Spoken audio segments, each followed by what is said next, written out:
మహిళల కోసం central bank of India ఇప్పుడు మీకు అందిస్తోంది గృహ రుణం. అతి తక్కువ వడ్డీ రేట్లకే ప్రత్యేక సెంటు గృహలక్ష్మి. పూర్తి వివరాలకు వెంటనే సంప్రదించండి 18003030. తూర్పుగోదావరి జిల్లా వైఎస్ఆర్ కాంగ్రెస్ పార్టీ అధ్యక్షుడిగా ఈ రాష్ట్రంలో జరుగుతున్నటువంటి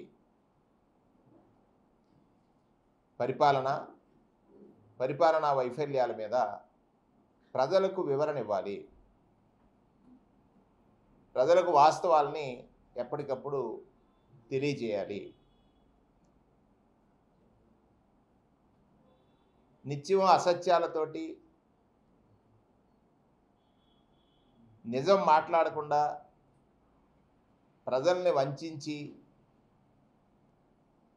లేదా ప్రజల్ని మోసగించి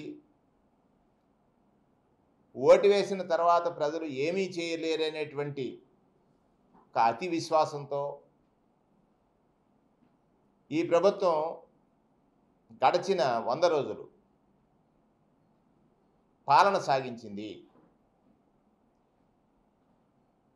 ప్రభుత్వం ఏర్పడక ముందు ప్రతిపక్షంలో ఉన్నటువంటి నేటి పాలకుడు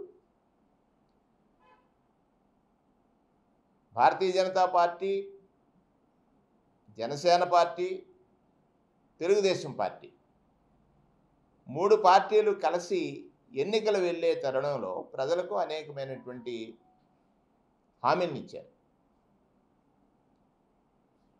ప్రజలు దాన్ని విశ్వసించారు, ఓటు వేశారు. ఎన్డీఏ ప్రభుత్వం అధికారంలోకి వచ్చింది.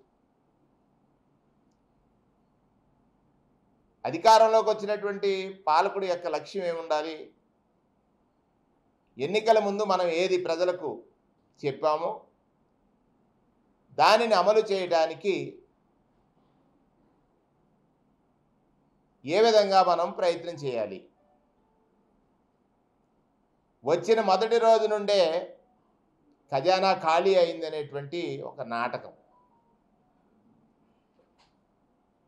మరి 44 సంవత్సరాల అనుభవం ఉన్నటువంటి చంద్రబాబు నాయుడు గారు కానీ, ఆయనతో ప్రయాణించినటువంటి పవన్ కళ్యాణ్ గారు కానీ ఎన్నికల ముందు ఒక ప్రచారం చేశారు. 14 లక్షల కోట్ల అప్పులు ఉన్నాయి ఈ రాష్ట్రానికి,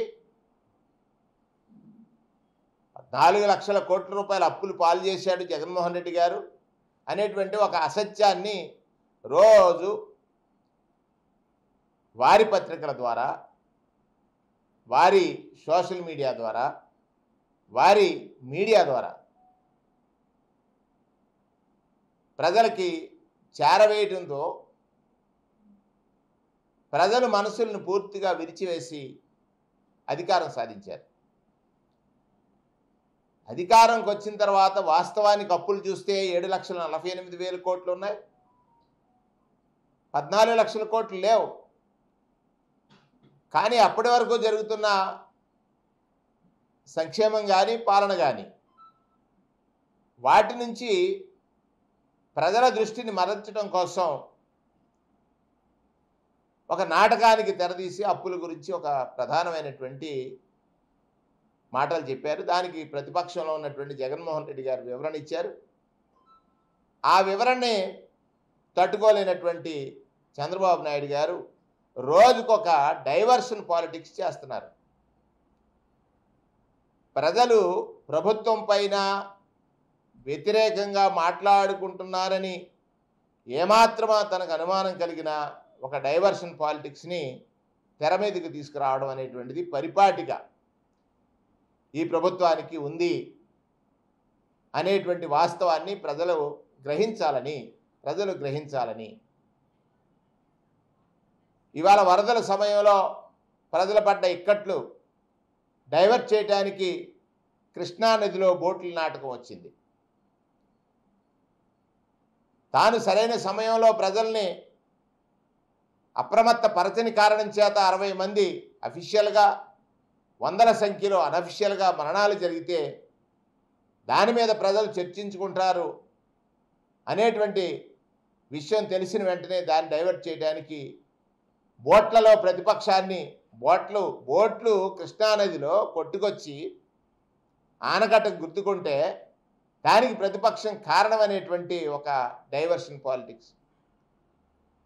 తను చేసిన తప్పు నుండి తప్పించుకోవడం కోసం చాలా తపన పడ్డా ప్రజల నష్టాన్ని మాత్రం, ప్రజలకు జరిగిన నష్టాన్ని పోడ్చలేని స్థితిలో చంద్రబాబు నాయుడు ఉన్నాడనేటువంటిది వాస్తవం.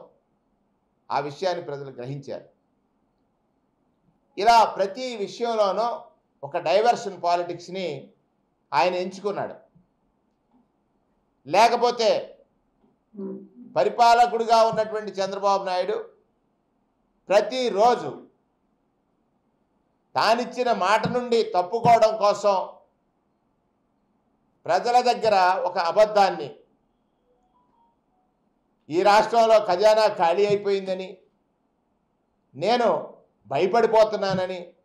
అంత భయపడాల్సిన పనే ఉంది చంద్రబాబు నాయుడు గారు. రాజీనామా చేస్తే మళ్ళీ ప్రజలు నిర్ణయిస్తారు. మీరు భయపడిపోతే ప్రజలు కదా నష్టపోతున్నారు. ఇక్కడ ప్రజలకు భరోసా ఇచ్చేది ప్రభుత్వం, భద్రత ఇచ్చేది ప్రభుత్వం, ప్రజలను బాధ్యతగా చూసుకునేది ప్రభుత్వం. ఇది రాజ్యాంగం మనకిచ్చినటువంటి గొప్ప హక్కు, రాజ్యాంగం మనకిచ్చినటువంటి ఒక ధైర్యం.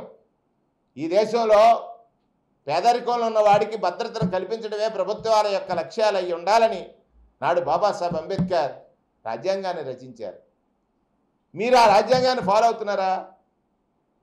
అసలు ఈ రాష్ట్ర ప్రజలకు కానీ, రాష్ట్రంలో ఉన్నటువంటి విజ్ఞులైనటువంటి ప్రజలు, విద్యావంతులైనటువంటి ప్రజలు, ఉద్యోగులైనటువంటి ప్రజలు రెడ్ బుక్ అనేటువంటి పదాన్ని వాడినటువంటి లోకేష్ గారు, రెడ్ బుక్ అంటే రాజ్యాంగబద్ధంగా పాలిస్తానని ప్రమాణం చేసి, రాజ్యాంగం మీద ప్రమాణం చేసి ఆ స్థానంలో కూర్చున్నటువంటి మంత్రులు రెడ్ బుక్ అనేటువంటి, రెడ్ బుక్ రాజ్యాంగం అట. ఎంత హేళనగా, అంటే ప్రజలంటే ఎంత చులకన, అధికారులంటే ఎంత చులకన. ప్రభుత్వాధికారి ఆ ప్రభుత్వంలో పనిచేస్తే పనిచేసిన అధికారుల పట్ల ఈ ప్రభుత్వం తీసుకునేటువంటి నిర్ణయాల వల్ల ఏదైతే ప్రజలకు సేవ చేయాలని ఉద్యోగాలు ఎంచుకుని, ఉద్యోగ రంగాన్ని ఎంచుకుని ఉద్యోగాలు సంపాదించిన తర్వాత ప్రజాక్షేమం కోసం పనిచేసే అధికారులను వేధించేటువంటి తీరేదైతే ఉందో అది సభ్య సమాజం అంతా కూడా ఆలోచించాలి, గర్హించాలని సందర్భంగా నేను మనవి చేస్తూ ఉన్నాను. దానిలో భాగమే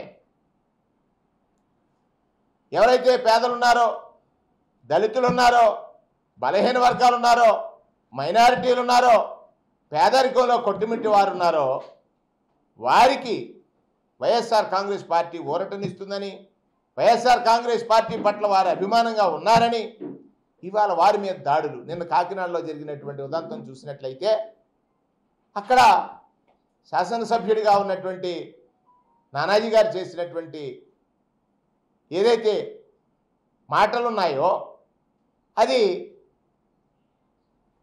రాజకీయ పరిభాష కాదు, రాజకీయ నాయకులు వాడాల్సినటువంటి భాష కాదు. అటువంటి భాషను వాడిన తర్వాత వారు మళ్ళీ రియలైజ్ అయ్యి క్షమాపణ చెప్పారు.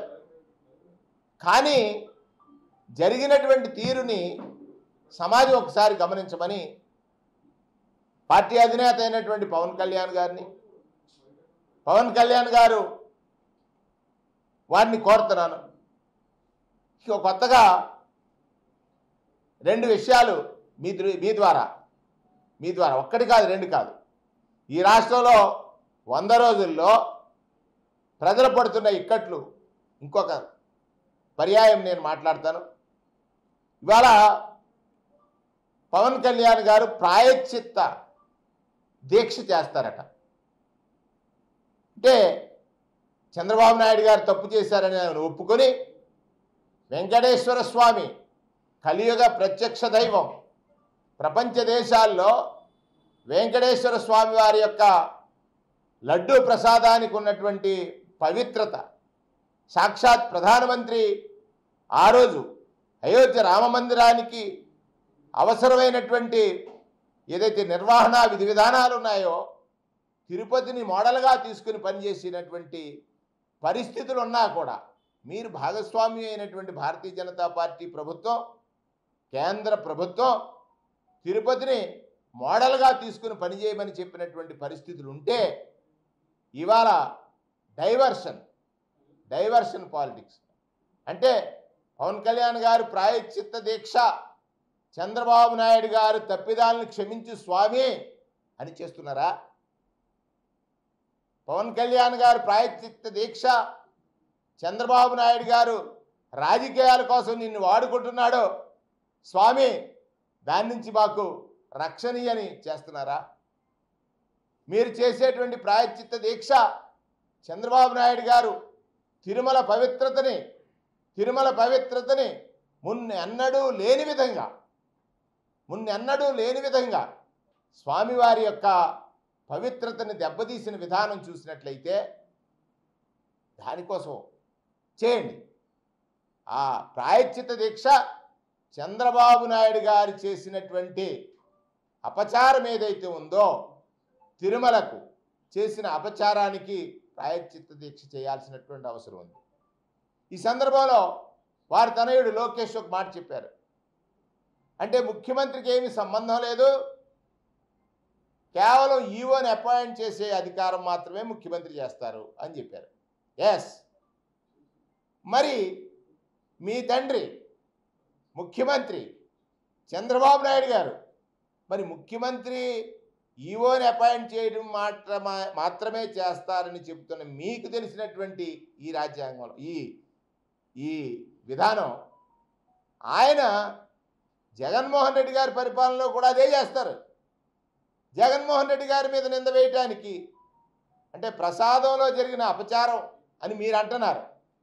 కానీ 14-19 మధ్యలో 15 మార్లు ఏదైతే మీరు నేతిని కాంట్రాక్ట్ ఇచ్చి తెచ్చి ప్రసాదాల్లో వినియోగించారో 3 చెక్లు అయిన తర్వాత అందులో ఏమైనా అనుకున్నటువంటి రీతిలో అనుకున్న రీతిలో దానికి ఆ కంటెంట్స్ లేకపోతే దాన్ని రిజెక్ట్ చేసేటువంటి పద్ధతి ఉంది తిరుమలలో. ఆ పద్ధతిలో 3 సార్లు 15 సార్లు 14 నుంచి 19 వరకు మీ ప్రభుత్వంలో రిజెక్ట్ చేశారు. ఇవాళ 19 నుంచి 24 వరకు 18 సార్లు రిజెక్ట్ చేశారు. ఇవాళ ఎప్పుడొచ్చింది? జూలై 17వ తారీఖున ఒక కంటైనర్ వచ్చింది. ఆ కంటైనర్లో ఉన్నటువంటి పదార్థాలు ఏవైతే ఉన్నాయో వాటిలో అడల్ట్రేషన్ ఉందని గుర్తించారు, దాన్ని రిజెక్ట్ చేశారు. రిజెక్ట్ చేశారని 3 ట్యాంకర్లు మీరే చెప్తున్నారు. మరి ఈ పదార్థాలని లడ్డూలు ఎక్కడ వినియోగించారు? ఇది రాజకీయం కోసం తిరుమల కొండను వాడుకోవడం కదా. వినియోగించని నెయ్యని అందులో వినియోగించినట్టుగా సాక్షాత్తు ఒక ముఖ్యమంత్రి బాధ్యత రాహిత్యంతో భక్తుల మనోభావాల మీద అత్యంత భయంకరమైనటువంటి నింద వేశారు. దానిలో యానిమల్ ఫ్యాట్ ఉందని, ఫిష్ మీల్ ఉందని, ఫిష్కి సంబంధించిన ఆయిల్ ఉందని. ముందు రోజు ఏమో 23వ తారీఖున ఈవో గారు అంటారు. ఈవో గారు ఏమన్నారు? వనస్పతి ఉందన్నారు. మరలా ముఖ్యమంత్రి గారు లైన్లోకి వచ్చిన తర్వాత ఈవో గారు మాట మార్చారు. దానిలో మళ్ళీ జంతుకు సంబంధించినటువంటి కలేబరాల ఆయిల్ ఉందనేటువంటి ఎంత భయంకరమైన మాట అండి ఇది. తిరుమల క్షేత్రానికి ఎంత అపచారాన్ని మీరు తలపెట్టారు. స్వామివారి యొక్క భక్తుల యొక్క మనోభావాల మీద మీరెంతటి అభాండం వేశారు ఆలోచించండి. అంటే రాజకీయాల కోసం మీ వరవడి, మీ నైజం, మీ తత్వం, మీకు కుటిల రాజకీయాలు చేయటం అనేటువంటిది మీ ప్రతి క్షణ అణువున అంటే ప్రతి విషయంలోనూ మీకుంది. ఎందుకని అంటున్నానంటే ఆ నైజం ఉన్న వ్యక్తి మీరు.